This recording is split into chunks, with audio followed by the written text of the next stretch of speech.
Yeah, the Friday edition of Mr. Relevant, presented by Door County Distillery, is live from the world's largest music festival, Summerfest 2024, underway as of last night. Good to be on site right on the lake.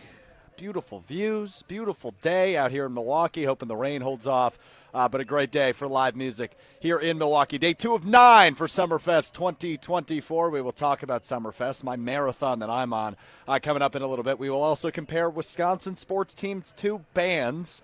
Hunter's idea, I think it's a fun one here on a loose Friday ahead of the weekend, so we'll get into that a little bit. We'll talk expectations for the Packers quarterback, Jordan Love. Everybody's talking about Jay Love. What are the expectations? We've talked a little bit about it over the course of the last few weeks, but really want to dive into, hey, okay, if he's going to be a $58 million or a $60 million man, what do you need to get out of him? Because that's not cheap. That's a price to pay for a franchise quarterback, so we're going to look into that as well a little bit. We'll talk a little bit as well about the NBA offseason. Boston Celtics get title number 18, parade going on in beautiful Boston today. But now what's next? The Bucks need to get locked and loaded to get back to that championship level that they have not been at ever since winning that elusive title back in 2021. So what do the Bucks need to do with the NBA draft coming up next week, with everything coming up in the NBA offseason? What does that look like for the Bucks? We'll dive into that as well here live from Summerfest. As I mentioned, Mr. Relevant, presented by Door County Distillery, locally produced, handcrafted, award-winning spirits. You can learn more. DoorCountyDistillery.com. Producer Hunter Vaughn back at the Everlight Solar Studio in downtown Madison, Wisconsin. Hunt, what's going on, my man? Happy Friday.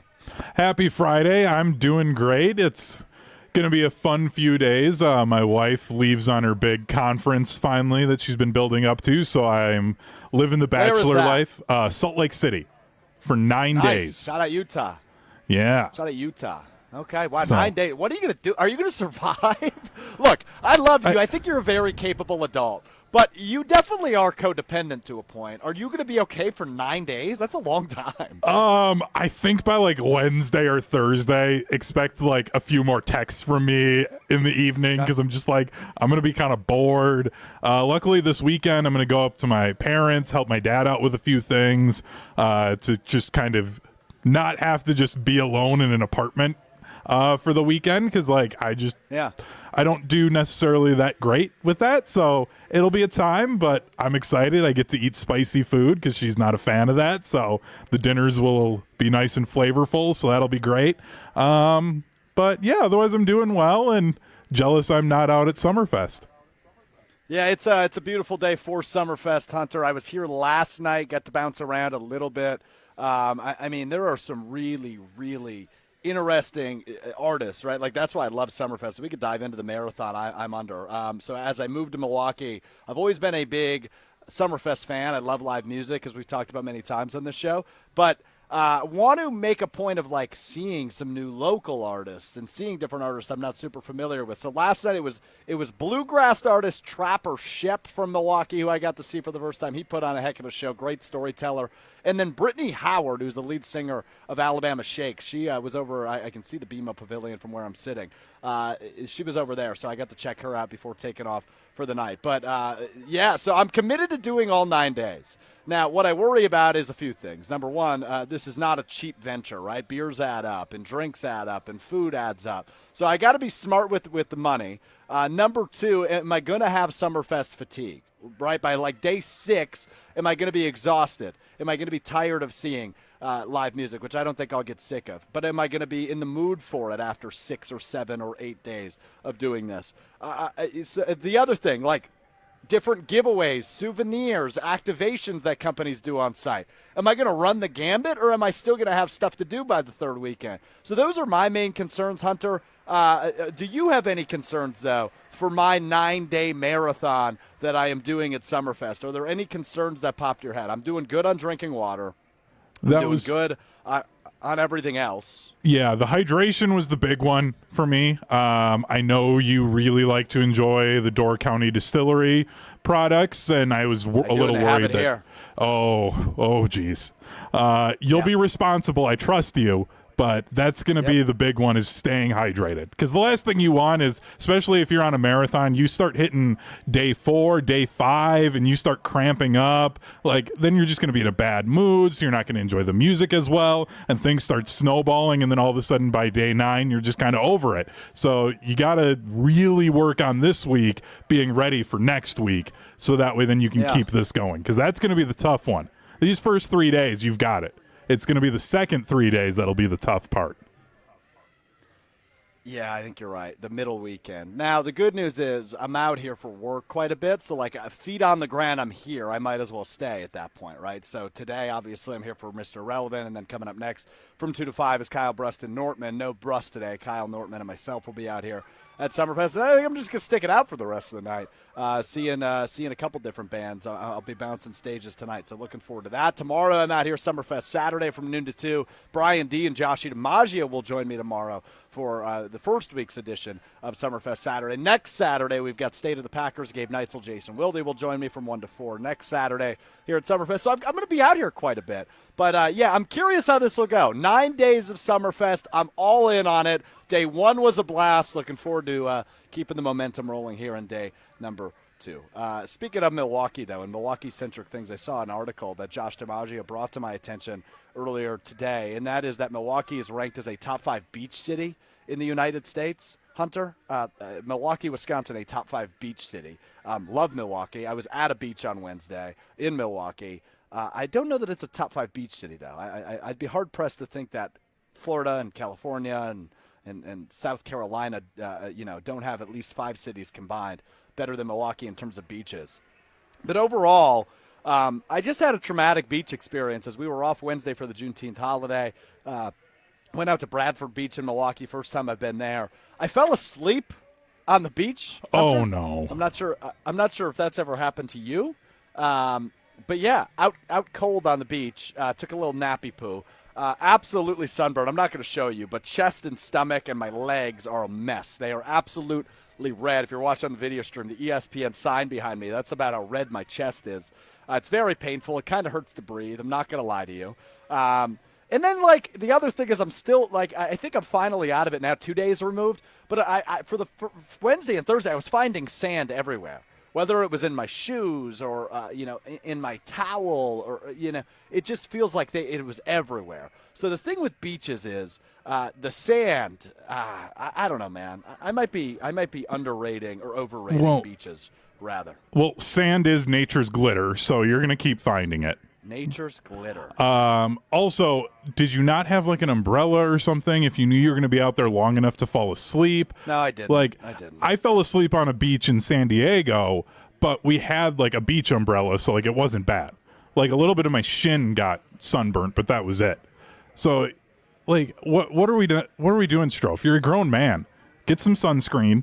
Like, you don't want skin cancer. You got to be better than this. You got to keep your head in the game. I had sunscreen on. That was the issue. It just didn't. You work didn't reapply. Well, so.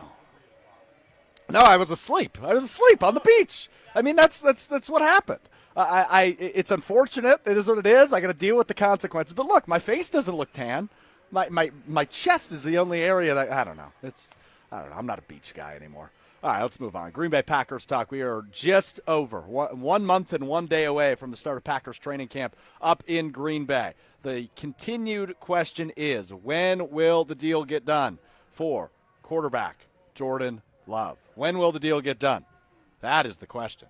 And I continue to wonder it myself because I imagine it will be, and we said this on Monday's show, I imagine it will be somewhere between July 10th and I would guess probably before his football camp here in the Milwaukee area, which is July 18th. I would guess within that 8-day stretch, we will probably see a deal get done as Jordan Love returns to the state. I believe it is the day after his football camp when rookies and quarterbacks report to training camp. And look, if you're the Packers and you're Jordan Love, you dealt with distractions from the quarterback room for so many years with Aaron Rodgers as he got uncomfortable and unhappy in Green Bay. So the last thing you want with a team that is clearly up and coming and hitting its stride is distractions, especially when it comes to contractual distractions, right? Like, I don't view Jordan Love as a guy that would hold out of training camp even if a deal isn't reached by the start date, July 22nd.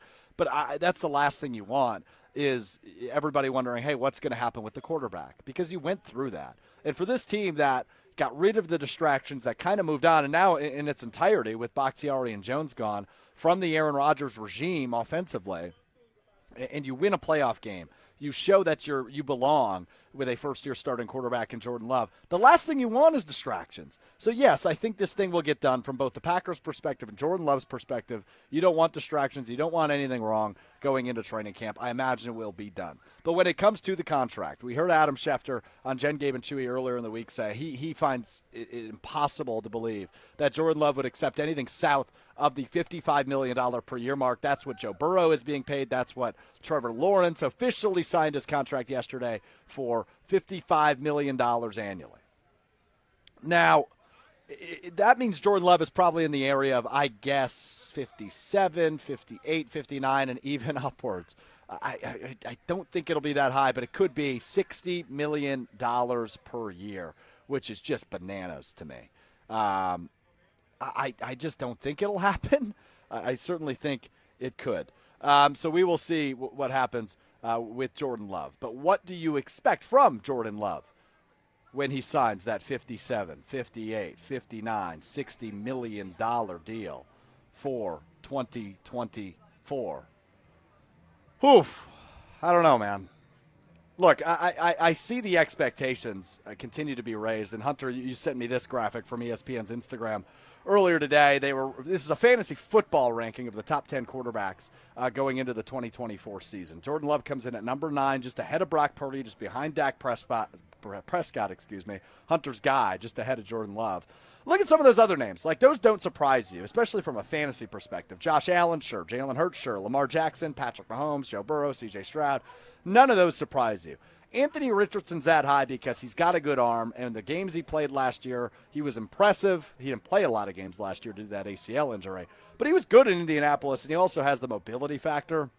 So that's kind of the shock factor on this list, is Anthony Richardson is number 3. But Jordan Love at number 9. Do you as a Packers fan, bias aside, do you really think Jordan Love is above Dak Prescott? That's a tough one. He beat him in a playoff game. So, yeah, I'd probably put him above Dak Prescott. C.J. Stroud lit up the league in his rookie year. I'd probably take Love over him. But as Stroud develops and as that young Texans team continues to develop, I think C.J. Stroud and Jordan Love are going to be connected for several years as the next generation, the new up-and-comer, C.J. Stroud and Jordan Love. I think they're going to be very connected because the Texans and the Packers, very similar styles last year, right? Like young up-and-coming teams. Nobody really expected to make a move, and then they both win a playoff game last year in the wild card round. So those are two quarterbacks that I think are going to be very connected as they continue to climb the ranks in 2024, C.J. Stroud and Jordan Love. Burrow, Mahomes, Allen, Jackson. None of those names surprise you. Jalen Hurts, as a fantasy quarterback, solid. I get it. But would you really take Hurts over Love? I don't think I would right now as it stands. Now, Hurts did play in a Super Bowl 2 years ago. That's something we can't forget. But last year, fall from grace quite a bit for Jalen Hurts in that Eagles offense. Their offensive line downgrades this year. I'm taking Love over Hurts. So when it comes to Jordan Love and this massive contract he's going to sign, you would expect him to be in the top 6 or 7 quarterbacks annually. And by the way, a name that's not on this list that I've already referenced is Trevor Lawrence. He just signed a $55 million per year deal. So when it comes to Jordan Love, you want him in the MVP conversation. You want the Packers in the NFC North conversation. You want the Packers to be a legitimate contender, not a pretender, in the NFC year after year. That's what you need to see. And I imagine that will continue to be the case. If you can, and I've used the word consistency a ton when it comes to Love in 2024. You want consistency after what you saw in 23, which was year over year, or the whole year was a roller coaster, up and down and up and down. And then finally towards the end of the year, you saw some consistency. And if that's the consistency that you can see out of Love, which you saw in the second half of the season and into the postseason, he will be a top quarterback in the league, bar none. He was the best quarterback in the league in the second half of the season.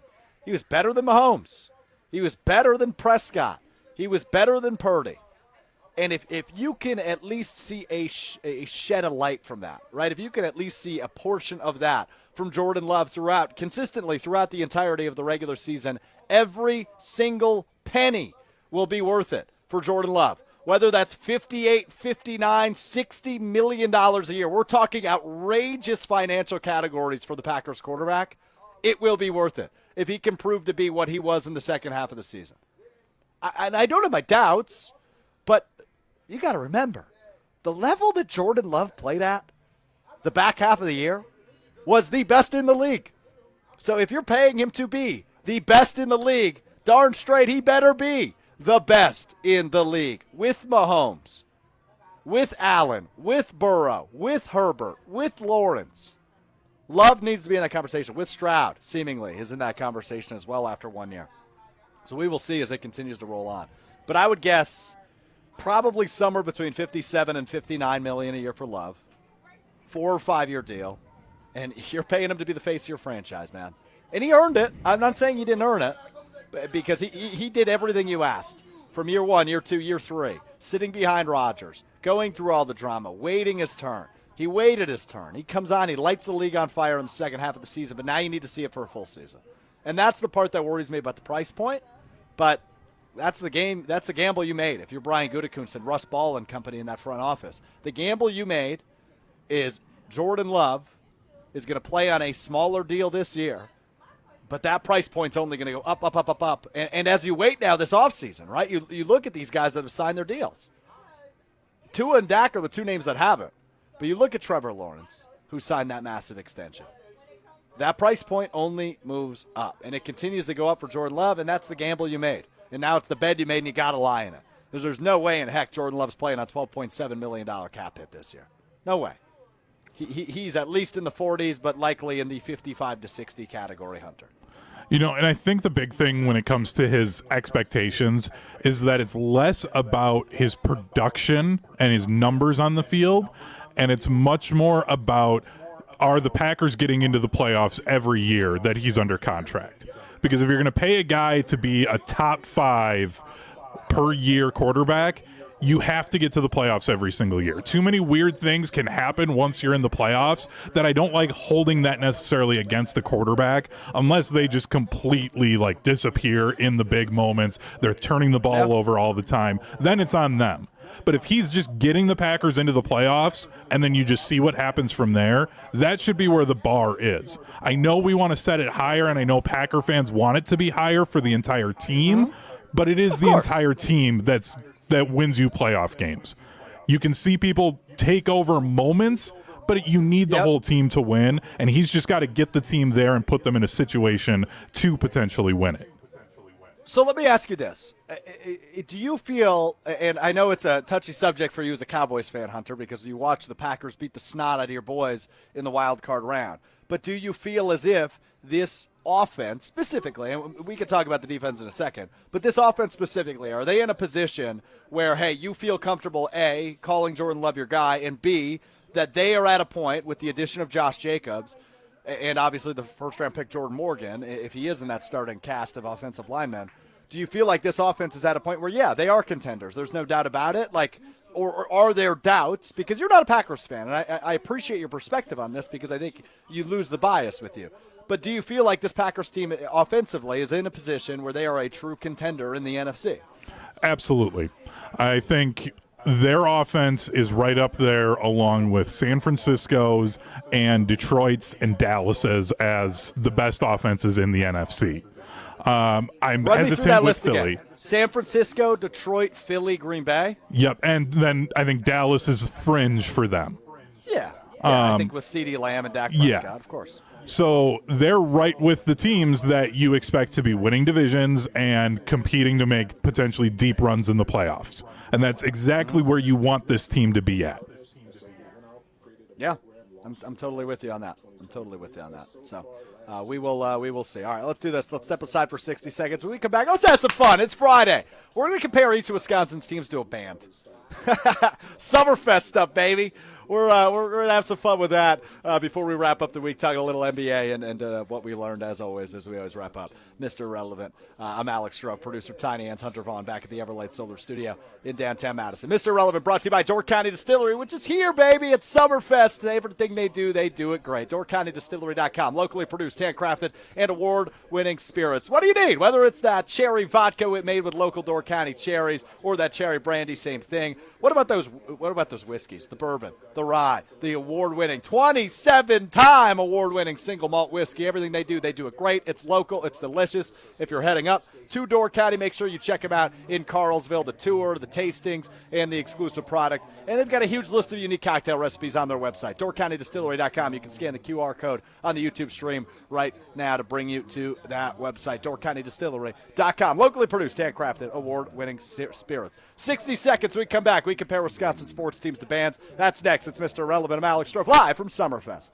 Back at Door County Distillery in Carlsville, Wisconsin, with my friend Beth from Door County Distillery. We're mixing up the peach gin and juice today. That sounds like Snoop Dogg would love it. Talk to me, Beth. What are we mixing? So we're using our gin, our flagship gin today. It's gin, lemonade, a little grenadine, and then our peach wine. So you remember the Carlsville sour we did last year? I do, very well, yeah. Same concept. It's just the gradient's gonna be in reverse. So I'm gonna start with 1.5 ounces of our gin. The classic green bottle. We're gonna do 1 ounce of grenadine, 2 ounces of our lemonade. We're gonna stir that with our bar spoon. Got it, before we add the wine.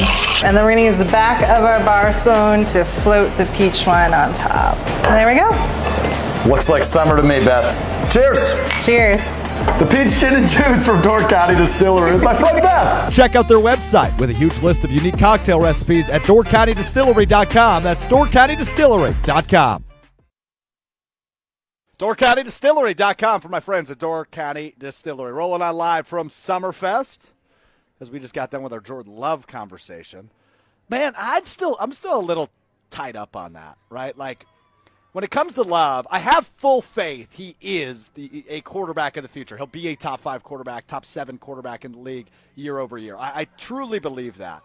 But I'm so hesitant on the dollar sign, because it could be $58, $59 million a year, which in 3 years will look normal. But right now, that is so much money, and it completely resets the quarterback market that's already been getting some reset this offseason, right? You look at Herbert last year. You look at what Trevor Lawrence got this year. Joe Burrow a couple of years ago when he signed that extension. That reset the market. And now it seems like Love, Tua Tagovailoa of Miami, and Dak Prescott in Dallas could be those next guys to take that box from 55 a year all the way up to 60 as we lead in to next offseason. So that's the thing that I'm still a little tied up on, but Love deserves it. Everything he's done as a Packer, he has done it the right way. He is the standard right now when it comes to Green Bay Packers of what it means to be a leader, to be a good teammate, and to be a guy that truthfully exhibits what you want in your face of the franchise. So Love is that guy, no doubt in my mind. But I am a little nervous when it comes to that price point. So that is the part we will have to wait and see for a couple more weeks, assuming that deal does get done before a month and a day from the day when training camp begins up in Green Bay. All right, Hunter, you had this idea. You said, hey, you're at Summerfest. We should compare Wisconsin sports teams to bands. Is that correct? Yes. Was just trying to figure out something fun to do and a fun way to still talk Wisconsin sports, and I got lucky with a semi-good idea. Yeah, it's a fun idea. I like it because, as you know, I'm a huge music junkie, so this was a fun exercise for me. I walked, by the way. I got my exercise, and I walked from the Gruber Law Offices, one called That's All Studios, at the Avenue in downtown Milwaukee. I walked all the way from here to the Summerfest grounds, and I was thinking about this, right? Like, what band makes sense for each team? So did you make a list of your own, Hunter, or are you going to be grading the list that I came up with? I did come up with a list I've got the 3 professional teams in Wisconsin. Okay, that's what I have as well. I've got Packers, Bucks, and Brewers. Now, I want you to react, so I'll let you go first. I'll go second. Does that work? We'll start with the Packers. You go first. All right. For the Packers, I struggled a little bit with this one, but I landed on Paul McCartney. Okay, go on. Was big in the 60s, obviously with the Beatles. He continued that throughout just a few years ago, almost selling out Lambeau Field. Like, he's still big now. The Packers have had this sustained success at the quarterback position. So I just felt like that was the best comp with just how long Paul McCartney's been relevant in music. Paul McCartney. Okay, that's interesting. I like that. I went a little bit of a different route for the Green Bay Packers. Now, I was thinking of a band that's up and coming, but reminds you of the past. That is Greta Van Fleet, the rock band, right? They remind you of Led Zeppelin. They've got the great vocals, but everybody in Greta Van Fleet's like 21 years old. They're all up and coming, just like the Packers offense. So the Green Bay Packers I have slotted in as Greta Van Fleet. They give you reminders of how good the past was, the golden age of rock and roll, but you've got the golden age in the 2020s. And when you see this young up-and-coming Packers team, I couldn't help but think of Greta Van Fleet, who, by the way, I saw for the first time at Summerfest in 2018. So that's also a band that I tie them to. So Greta Van Fleet is my pick for the Green Bay Packers. Hunter, how'd I do that? I felt like that was a pretty good one. It was the one I'm most proud of. Oh, I did like that one. As soon as you said it, I knew the direction you were going, and I was like, that was a miss on my part. So this next one, let's do the Milwaukee Bucks next. You good with that, or you want to go Brewers here? Yeah, we can go Bucks. Let's go Milwaukee Bucks. Who did you have? What band or artist did you think of for the Milwaukee Bucks? So this one, I feel like it fits for the two different championship eras for the Bucks. I went Fleetwood Mac. Okay. They hit their high. They were excellent, amazing. They win that championship, and then they break up. They lose Kareem after they win their championship in the 70s. So do you feel like that's where they're headed with this group of the Bucks, or are you referring to more like the Drew Holiday? I mean, the Drew Holiday leaving really feels like it fits, and my panic meter on the Bucks is starting to kind of tick up a little bit. I don't know if it's just because I saw what Boston did in the finals, and I don't know if the Bucks can do that to teams the way that Boston did or what, but I'm getting nervous. So that's why I went with Fleetwood Mac, who famously broke up. Okay, I like that one. I like the reasoning behind it. I went a little different of a route. It is an artist I saw 6 days ago at Potawatomi Hotel and Casino, so he's fresh on the brain. I went with the Bucks being Snoop Dogg. Now, Snoop Dogg, especially in the last few years for the Bucks, because obviously they won the title back in 2021, but Snoop Dogg has never won a Grammy. Snoop Dogg has been nominated for 16 Grammys. He's never won one. Now, the Bucks did win a title back in 2021, but it feels like the last 3 years in the postseason, they have continued to fall short. They've continued to just be in the conversation, but haven't been able to get across the finish line. They add Dame, they have a first-round exit. Giannis gets hurt. Chris gets hurt. Snoop Dogg has never won a Grammy. I feel like, but everybody loves Snoop Dogg. Snoop Dogg's America's uncle. The Milwaukee Bucks are kind of that team in the NBA that everybody views as cool, right? Like, they've got Giannis, they've got Dame, they've got these two top 75 players, but they can't get past the finish line the last few years. I compare the Milwaukee Bucks to Snoop Dogg, Hunter.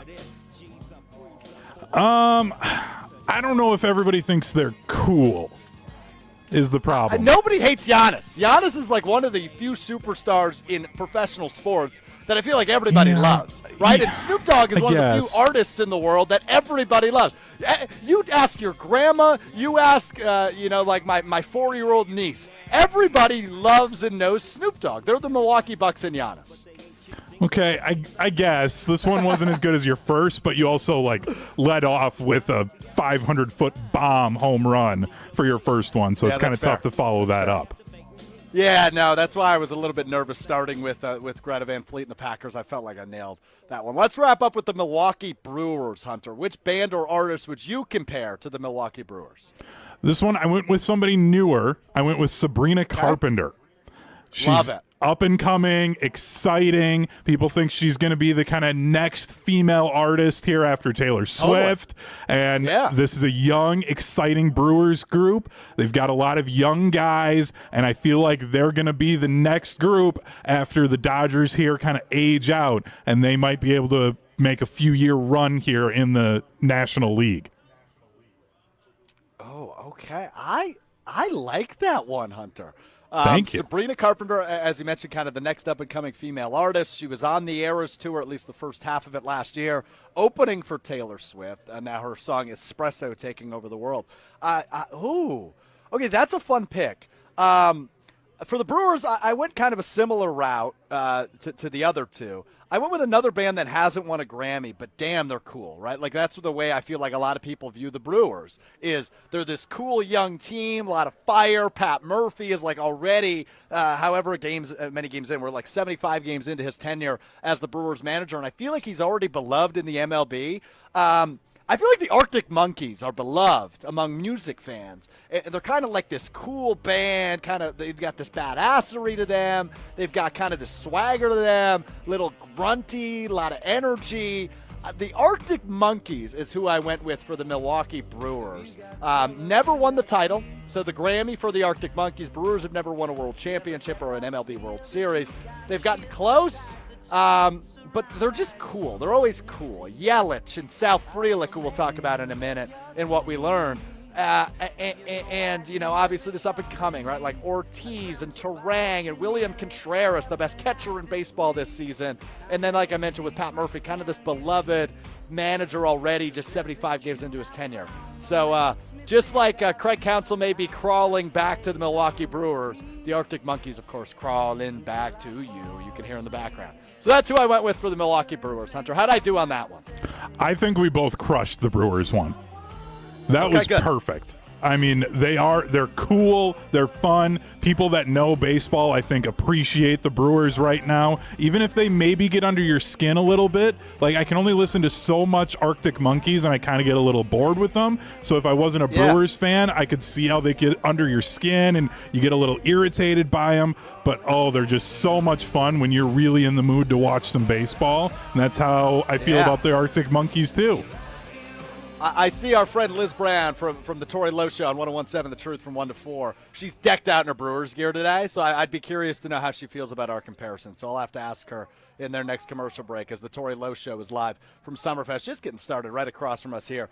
Right behind the Gruber Law Office's Sports Zone. If you're coming this way over the course of the weekend, come pop by, say hello. We'll be live with you until 5 o'clock or 6 o'clock with Homer on the ESPN side, and the 101.7 The Truth live until 4. And WTMJ in the trailer, Sandy Max takes it home from 6 to 8 p.m. after Wisconsin's afternoon news as well, all out here at Summerfest. So we've got our full crew from Good Karma Brands out at Summerfest behind the Gruber Law Office's Sports Zone. It's our favorite weekends, I should say, of the year here at Summerfest. Always love getting out here. When I lived in Madison the last 3 years, I always made a point to try to weasel my way into a show. The last few years, it's been State of the Packers, special Saturday shows, and now on a Friday, I weaseled my way out here for Mr. Relevant. Now you're big time in Milwaukee, so now you can just be there. I don't know if I'm big time because I don't know how happy people are that I'm not back at the Gruber Law Office's One Call That's All studio to produce Kyle Bruston-Nortman, which is actually my job. But they know I love Summerfest. I'm doing the marathon. I'm coming out all 9 days. I feel like this is my reward for being a trooper and loving Summerfest, kind of the Summerfest guy. I've learned that, locals not as big of a fan of Summerfest as maybe I have been as a non-local, which I think is interesting. The locals still come out and see their bands, but, the 9-day thing, everybody thinks it's outrageous that I'm doing it. Because maybe they've just grown up with it, right? They have 30 years of Summerfest under their belt. Where for me, this is year 12 coming to Summerfest. So anyway, all right, let's move on. Milwaukee Bucks, I want to get into just a little bit as the offseason approaches. NBA draft coming up next week. Now a 2-day format, Hunter. I'm not sure how you feel about the 2-day format of the NBA draft, but it's something rather interesting to me. I'm surprised that's the route they've gone now. Is round one. It is Wednesday, I believe, and then round two coming up on Thursday. I don't like how they split that. It should just be a one-day thing. Well, I've got a conspiracy theory on this. I love a good conspiracy. Hit me. I think that ESPN kind of knows that Bronny is going to be an early second round pick, and the second round starts at like 3 o'clock or something like that. So then you're going to get him potentially drafted during national live shows. So you get that instant reaction to it. People are still locked in, because a lot of people have said, like, he's not ready for the NBA, but you draft him because he's going to sell enough jerseys within the first like 3 hours that you'll make up on his contract. Yeah. So like you just take him anyways. So I think that's what this is happening here. So do you think this is a one-year experiment, right? Like round one, you get some of the foreign names, some of the big college names off the board in the lottery, and then it kind of, it pitter-patters out. And then round two, oh, boy, pick 35. There goes Bronny James, right? Do you think this is kind of like a one-year experiment with the 2-day format of the NBA draft, and then they go back to the one-day format? Or is, Bronny going to be the one that proves them right, and maybe they stick with it? I don't know. I think it's an interesting theory by you. I don't think it's correct, but I like it. I like you thinking outside the box, which you are very good at. I think the real reason is that they want teams to be able to, unlike the NFL where, like, it's just a longer process through the draft, given the rounds, but then even each selection takes more time, that I think they want to give teams, okay, you're through your first round, evaluate where things are at, evaluate the assets you have, evaluate everyone else, to then allow for more movement and more things to happen in the second round. Because that's really where the drama is, I think, going to be in the second round, is the possibility of trades and different things like that. So they want to give teams more time to be able to do those things and get into a good spot to be ready to have what could be a frantic second day of the draft. Yeah, no, I think it's an interesting point by you. And by the way, I said pick 35. How about pick 33 for Bronny James to the Milwaukee Bucks? Early second round pick. Pick 33. Bronny James to the Bucks. I'm not against it. Look, I think Bronny James to the Bucks would be hilarious. Would be very funny. But no, I'd rather have Tyler Kolek. I'm with you. Yeah, and he's probably going to be there right then. And then you get a backup point guard that can come off the bench behind Dame. He's going to put a ton of effort in on defense. He's been shooting the ball well in workouts. And then I'm getting a Tyler Kolek jersey. Well, I have my Tyler Kolek. You remember my Tyler Kolek shirt, the NIL store one that my buddy Max bought for me? Yeah. If he's a Buck, that means I can continue to wear it. So, which I guess I could continue to wear it either way since he's a Marquette guy. But I think it could be a fun addition. What do we want to see the Bucks do this offseason, Hunter? I mean, I think you keep the big three intact in Chris Middleton, because you saw what he was able to do when he was healthy in the postseason. He's electric, right? Like, he is clutch. He has those clutch moments, does Middleton. I think you keep him around. Giannis, obviously, you're keeping around. And Dame, I have a hard time believing they would move on from him after one season. So I think you keep the big three intact, but then what, right? Like, you need to go get some younger, athletic wing guys that can be scoring options off the bench. You saw it in that series against Indiana. Depth is the reason they smoked the Bucks in that series. They had the depth on the bench that allowed them to go 7, 8, 9 deep. And those guys were coming in, and whether it was one game or 2 games, chipping in 12 or 14 points off the bench, and it led them to a series victory and ultimately an Eastern Conference Finals appearance. So the Pacers, by no means, were the better team than the Bucks in that series, but they had the depth, and the Bucks didn't. And once Giannis and Dame each had those injuries, that Giannis missed the series and Dame several games in the series, he just didn't have the depth. And that's something that they need. So they need some of those versatile wing pieces that can either come off the bench or be maybe option 4 or 5 to Giannis, Chris, and Dame. And Brooks an interesting one, right? Because he's aging, and he's not what he was a few years ago. I still feel like he's a valuable asset. So Brooks is a guy I would like to see back. I just don't know that he will be for the Milwaukee Bucks. But and look, with those draft picks, too, they've got a late first-round pick and early second-round pick. I don't think those will be year one contributors. It just seemingly isn't the case when John Horst has been in charge of the draft. But it is something that I would like to see. Maybe, hey, they hit a nice piece at pick 33 that can contribute in year one. I just don't know that that's really been their style under John Horst, where those draft picks typically aren't huge contributors in year one, right? Like, you look at a guy like Andre Jackson Jr., who I know a lot of people were excited about on it from a defensive standpoint. His minutes went up at the end of the year and into the postseason, but he wasn't a huge contributor. Maybe he makes a year 2 jump. So that's something I've got my eyes on. And you see on the video stream, J.J. Redick officially named 4 weeks after it was initially brought up as the Lakers coach. He's a figurehead. I love J.J. Redick. I think he's a brilliant basketball mind. I'm intrigued to see what he can do as a coach. But he has the head coaching experience. I don't even think he coached his kids. So it'll be fun to see how that translates from an NBA player to a podcaster and a radio and TV host to an NBA head coach with the Los Angeles Lakers. So good for JJ. All right, let's wrap up the show as we always do. You learn something new every day. I learned something new this week. No, I didn't, but you learned something new this week. It's time for What We Learned on Mr. Irrelevant. I have finally learned that my guy, Sal Frelick, is getting the respect he earns, robbing home runs back-to-back nights out in Los Angeles against the Angels. Has a nice night at the plate on Tuesday night. He's finally getting the respect he deserves, Hunter. Everybody's talking about Sal Frelick and about how he's a great Brewer, and we had the conversation on Monday's show. The Brewers are going to have some decisions to make in the outfield. Sal Frelick must have heard that conversation and said, yeah, I'm going to make this decision a little bit tougher. Nice defensive plays, a couple nice offensive nights. He's got his batting average back up over 270. This is a guy that's going to make this decision a little bit harder for Pat Murphy and company once Garrett Mitchell comes back. And hey, is Sal Frelick your center fielder going forward? It's going to be an interesting debate as the Brewers will likely have to make that decision over the course of the next couple of weeks. I think this is just increasing his trade stock. I think that's what this is doing for him. Stop saying that. Of any of the pieces, though, that they have out in the field, he's going to be the guy that they would be able to move, and it would make sense to move. And especially with the way that he's playing right now, he would get the best return for it. And they need a starting pitcher, especially with Gasser now getting Tommy John surgery, and he's done for the next 12 months. You need somebody he was else. Out for the year, but yeah. It's just unfortunately for Gasser, you're right. It is a Tommy John surgery, and Murphy said about a week and a half ago he knew his season was done. It was just a matter of what it would look like. So we will see. What about you? Don't think Blake Perkins could get you a similar return?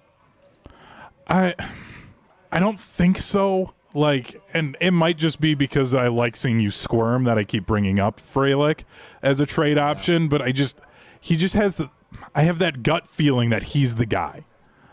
There were some, I was looking online, and there was some, even back in February, the Padres were interested in him. Rumors, and there right? there was some talks there potentially. So I just feel like he's been the guy that if you're getting talked about in the offseason, odds are teams are going to start calling again mid-season, especially as you're playing well. So that's why I think that he might be the piece that gets moved. All right.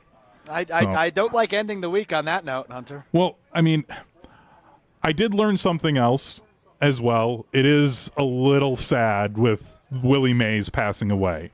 But what was insane that I completely forgot about him as a player were the two facts that, one, he started playing professional baseball at 16 in the Negro League. Young. And then he played until 1973. He played 24 seasons, I think it was, or something like that. It was ridiculous. And then the fact that he won 12 Gold Gloves in the outfield, and they didn't start having that as an award until his 6th or 7th season in Major League Baseball. So I was just, he's one of those guys you always knew. He's an amazing player. He was one of the greatest to ever play the sport. But then you start seeing these tribute videos and people talking about it who covered him or guys that played with him. And then you realize, oh, he was literally one of the top 5 greatest players of all time. He was. He sure was. Well said. And you look, the night that Sal Frelick robbed that home run, and I saw Joseph chiming in on the YouTube chat, the stars align the day Willie Mays passed away. Sal Frelick makes an amazing play in the outfield. All right, that'll do it for us this week. We're back with you Monday. Our guy Pablo Iglesias will join us Monday beginning at 12:30 on ESPN Madison, ESPN Milwaukee YouTube channels, and wherever you get your podcast, Apple Podcasts, Spotify, Wisconsin On Demand. Just search Mr. Irrelevant. That will do it for us from Summerfest. I'm still hanging out, though. The boys are letting me stay. Kyle Wallace, Brad Nortman, Kyle Bruston Nortman from 2 to 5 on ESPN Wisconsin. Started in about 45 minutes, so don't go anywhere. Hang out with us live from Summerfest. The party rolls on, and we will be back with you on Mr. Irrelevant, presented by Door County Distillery on Monday. We'll talk to you then. I'm Alex Strouf. Peace.